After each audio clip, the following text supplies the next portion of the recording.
Afrika Mashariki yote. Okay. Yanga ni level ya juu kabisa ya ushindani kwa sasa hivi kwa Afrika Mashariki yote. Yes. Kitu pekee ambacho Young Africans walikuwa wanakihitaji kwenye timu yao kwa sasa hivi, na kitu ambacho kinatokea kwa vilabu vingi sana vikubwa vyenye ushindani, ni kwamba mara nyingi wazaji wake wanapokuja wanakutana na pressure kubwa sana ya mashabiki na expectation ya watu wanaofuatilia mpira. Yani leo ukisajiliwa Ayubu Stanley Nyondo, jezi ya Yanga ina madeni kabla hata hujaanza kucheza. Yani kiwango chako kilichotoka nacho huko watu hawajali, watu wanajali unafanya nini. Hakuna muda wa kuadapt, hakuna muda wa kuzoea kwenye ligi na nini. Wewe ni directly umeingia kwenye timu, tunataka uperform. Vinginevyo utaangukia kwenye ombo la kina Celeste na kuwa Lasin Kouma, Momo Dombia. Asha prove, yani imagine mzaji asha prove mpaka Ulaya, lakini anapokuja Tanzania kuna deni analo la quality. Umeelewa? Hilo deni limeachwa na margin ya Aziz Ki, alikuwa mfungaji bora, akaja akawa mtu mwenye assist, anakaribiana kabisa na top assist kwenye ligi kuu. Wewe unatuofa nini wakati huu kama inside 10 wetu kwenye timu? Umeelewa? Yes. That's why unaona Yanga wachezaji wake wanakutana na pressure kubwa. Hakuna time ya adaptation. Sasa Yanga wamemsajili Depu kwenye timu. Yanga wamemsajili bwana mdogo Alan Okello kwenye timu. Hao wachezaji wawili kikawaida kabisa wanatoka nje ya ligi ya Tanzania. Regardless ubora wao ukoje, regardless inakuwaje, hao wachezaji kwanza wanahitaji kuzoeana na wenzao, pili mazingira ya taifa ambalo wanakwenda kuishi, tatu aina na utamaduni wa soka unaochezwa hapa. Hivyo ni vitu vitatu tofauti.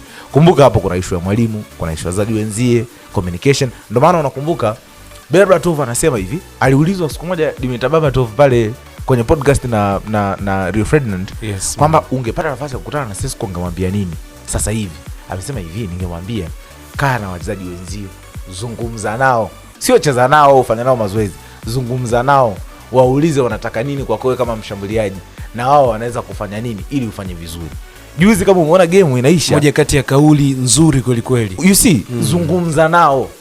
Juzi game inaisha, kama watu waliona, Sesco alikuwa pembeni kabisa anazungumza na Bruno Fernandes. Pembeni. Muda mrefu, almost kama dakika moja anazungumza naye, anamuelezea vitu kwenye mpira, unatakiwa kufanya hivi, fanya hichi, mimi nacheza hivi, wewe unatakiwa kufanya hivi ili at least uweze kupata ubora wangu kama mshambuliaji. Kwa hiyo hawa wachezaji wa Yanga pia waliokuja, kuna hivyo vitu wanavyohitaji, wajue system ya timu inaoperatiji. Achana na mwalimu, wachezaji wanachezaji na wanataka nini kutoka kwao. Sasa huo muda ukiukosa, maana yake na ukashindwa kuperform na pressure unayokutana nao ni kubwa, nani ambaye anakuja kukuease kwenye hiyo nafasi? Yanga wana Dube pale mbele, akiregain strength yake ni mshambuliaji mzuri sana, one among the best finishers niliwahi kuwaona. Clement Mzize, versatile player, kushoto anacheza, kulia anacheza, katikati anacheza. Umeelewa? Kwa hiyo mwalimu anaweza kusema fine, Pacome leo utanipa kushoto, Mzize utanipa kulia, Dube utanipa katikati, hapa nyuma labda atacheza Momo Dombia au atacheza mchezaji ambaye mwalimu anamuona wakati huo, either Maxim Pia, kwa sababu Yanga tayari wana Damaro Kamara na Mudathiri. So Max unaweza kanipa namba 10 leo. Fine, twende kwenye mechi. Alan Okello hujahusika, Depo hujahusika. Hamko tayari kuanza kwenye mechi, hamko tayari kuofa kitu kikubwa kwenye mechi, na hamko tayari kujibebesha ile pressure ambayo mashabiki watawabebesha wakati huo kwa ajili ya direct result ambazo tunazitaka kutoka kwenu kama wachezaji wa daraja la juu tuliowasajili. Kwa hiyo ndo faida kubwa ambayo Yanga wanaipata kutoka kwa Clement Mzize. Mwalimu anapata machaguo ya wachezaji ambao wanakijua kila kitu kuhusu Young Africans na wako kwenye quality ya hali ya juu, wanaweza wakaofa kwenye hiyo platform ya kiushindani, kwamba wachezaji wako tayari kuofa ule ubora wao ambao wamekuwa nao. And I think kama Clement Mzize angekuwa anapona mapema hivyo, hata mwalimu asingepush kwa 100% kumpata Depo, kwa sababu anajua ni versatile player, ananipa magoli, ananipa dribbling, ananipa assist kwenye timu. Why nihitaji mchezaji mwingine wa ziada? Kwa hiyo issue ya majeruhi imekuwa ni changamoto, lakini mwalimu atakapoona ile quality ya Clement Mzize atasema fine, hawa wachezaji watakapokuwa tayari wataingia kwenye timu, kwa sababu hatuna uhitaji wa kwamba ndo wasipocheza wao hatupata matokeo. No, kuna wachezaji wakicheza wanaofa quality, wanaofa ubora, tunapata matokeo. Kwa hiyo ni kitu cha kwanza. Cha pili ni ile quality. Akitoka fulani anaingia nani? Akitoka Depu anaingia nani? Akitoka Pacome au akitoka Max anaingia Alan Okello. Akitoka labda Okello anaingia Maxim Pia. Mwalimu anaweza kuwa na hiyo balance ya squad yake kutoka mchezo mmoja kwenda mchezo mmoja. Watu wanasema sasa hivi utachagua wewe, unataka Yanga ya Okello ama ya Depu. Yani at least Yanga wanaweza kuwa na hiyo quality. Unajua walikuwa wanabana na quality. Tuseme tu ukweli, tuseme uhalisia ule. Young Africans kwenye machaguo ya wings wanaotumia mguu wa kushoto, Yanga walikuwa na machaguo mawili, alafu yote haja click bado msimu huu.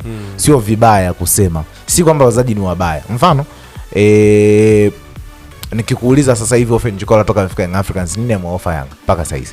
Manake mchezo wa kirafiki bado tu hajatoa kile ambacho wananchi walikuwa wanatarajia. Yes. Celestine kuwa the same pia. Bado changamoto kubwa, lakini mwalimu anampa preference. Sasa kama mwalimu anampa preference mchezaji ambaye sisi tukimwangalia tunasema hapa kuna shida hapa. Kwenye nafasi 10 utafunga moja.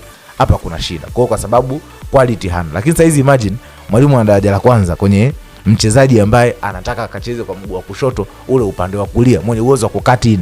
Akitaka mchezaji ambaye hata cut in atakuwa na uwezo wa kudeliver direct crosses, mwalimu atamweka Mzizi au atamweka Pacome au Max ule upande, watampa hicho kitu ambacho mwalimu anakitaka. So technically kikawaida kabisa Yanga wanaongeza quality kwenye benchi, wanaongeza quality kwenye first 11 yao, wanaongeza ubora siku hadi siku, na at least wanaweza kufanya rotation kwa sababu hichi kipindi tunachokielekea Ayubu ndio kipindi kigumu zaidi kwa hizi timu kama unafuatilia. Yes. Hichi kipindi timu za Tanzania zote including Simba, Yanga, Azam pamoja na Singida wanatakiwa kuadjust kwenye ratiba. JKT kaza mechi 10 wakati hao wengine wameza mechi 5 4. Umeelewa? Unatakiwa ukaadjust kwenye hizo mechi 5 ufike kwenye hiyo ratiba. Wakati ambao JKT wataendelea pia kutengeneza gap. Yes. Kwa unataka kuadjust. Una muda mchache wa kujiandaa. Wakati huo pia ukumbuke kombe la CRDB Federation Cup ndio litakapoanza. Unatakiwa ucheze. Alafu huku tunakudai mechi za kimataifa.